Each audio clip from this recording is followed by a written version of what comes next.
Love this podcast? Support it and sponsor today.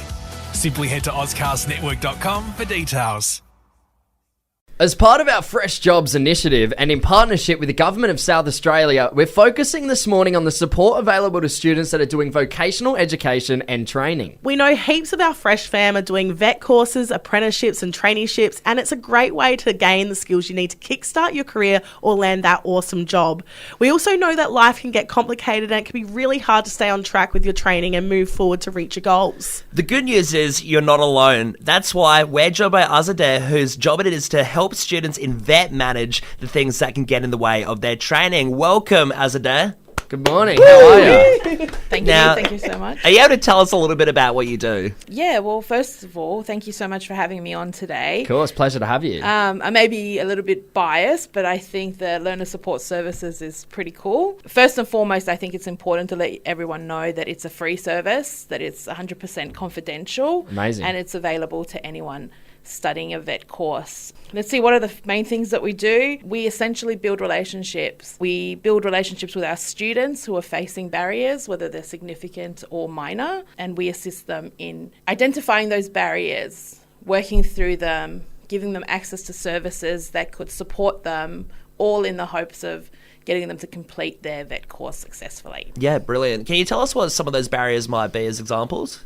Oh, absolutely. So I like to break down into three major categories. So I would say it would probably be living, learning, and transition. Okay. So under the category of living, it's probably anything that's related to your living circumstances, whether it's physical barriers, mental health barriers, accommodation, or financial barriers, as a lot of people are facing at the moment. We work with you in identifying those and putting you in touch with services that could support you through those barriers. The other one would be learning, which is kind of my favourite, and I know it's interesting to have a favourite category, favourite barrier, favourite area of support, but I'll tell you why it's my favourite. I think that a lot of the times people go through traditional schooling and are made to feel maybe that they're not able to study, and that can be a barrier to them accessing further studies or being able to complete the studies that they're doing. But the great news is with learner support services, we have trained case managers that will put in strategies into place, help you identify when you study better, how you study better,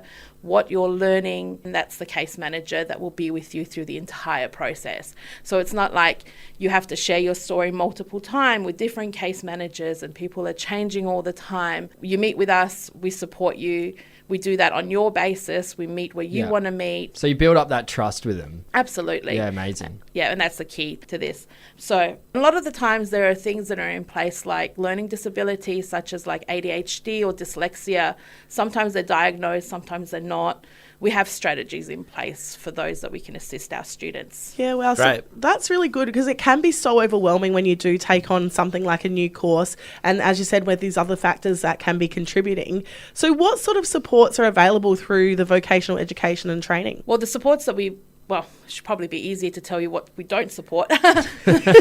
But we support our students in almost any barrier. So whether we're helping you get in touch with additional services like housing SA or financial counselling or accessing mental health supports, or if we're helping you put into place strategies around learning, or one of the other parts of the program that's quite significant is our transition section. So we actually support you for 12 weeks after your completion of your course. So if you need help with resume writing or interview skills or learning how to apply for a new position, we can support you with that as well. Well, I guess you forget that there's so many different facets of, stress that can come about when you're doing a course or undertaking something big like that in your life. So it's amazing that you're doing something so interpersonal and helping them. Absolutely, I agree with you. But I'm biased again.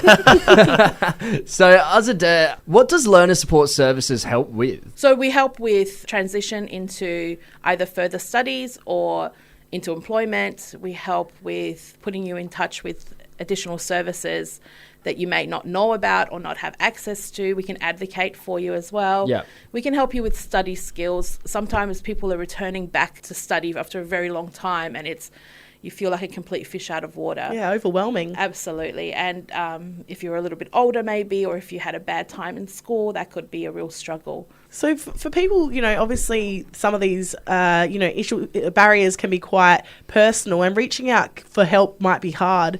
Is there some advice that you have for our listeners that may be needing to take that step? I think that's probably the biggest barrier to people reaching out for help, is that initial step of reaching out and asking for some additional help. So we've tried to make it as easy as possible. There's multiple ways that you can refer to learner support services. Firstly, your RTO or your trainer or assessor can refer you, but I'd really want to encourage any listeners out there who are struggling with their vet course to actually take the leap and ask for help, because that's probably your biggest barrier yourself. Why is that first step, that first time asking for help, so difficult? I mean, I think it's a lot of things. Like sometimes it's shame or embarrassment, or maybe you don't want to talk about your personal issues. I mean, or maybe you've got pride that you just don't want to sort of go out there and ask for that help, I guess. Absolutely. I think those are very key points. And a lot of times the language that we have in our own heads around ourselves and our worth also come into play, and we feel like, oh, my problem's not big enough to ask for help, or my problem is too big to ask for help. Yeah. No such thing. No such thing. Absolutely. It sounds incredible that they've got that support through you guys. It's an excellent service you're offering. Oh, and it's free and it's confidential, if I didn't say that before. Yeah. Right. Which is really awesome. So if you're a registered training organisation, it's free to you to access learner support, and it's definitely free to all the students. Can you tell us the difference between what you do with the vet courses as opposed to the services you might get with TAFE? Oh, that's a great question. So all training organisations have access to additional supports, whether they provide it themselves or whether they come through learner support services. TAFE, say in particular, have got great services available, which is access to their students through their actual student support offices. Yep. But if you're with another RTO or a registered training organisation, you can come through learner support and get that support you need. Brilliant. Wow, yeah, you'd be silly not to hop on this and take advantage of this full program. Thank you so much for speaking with us this morning, Azadeh. If you need support, speak to your training provider. Visit skills.sa.gov.au/learner support, or call the Skills info line on 1800 673 097. You've been a pleasure. Thanks so much. Thank you so much for having me. Love this podcast? Support it and sponsor today. Simply head to AuscastNetwork.com for details.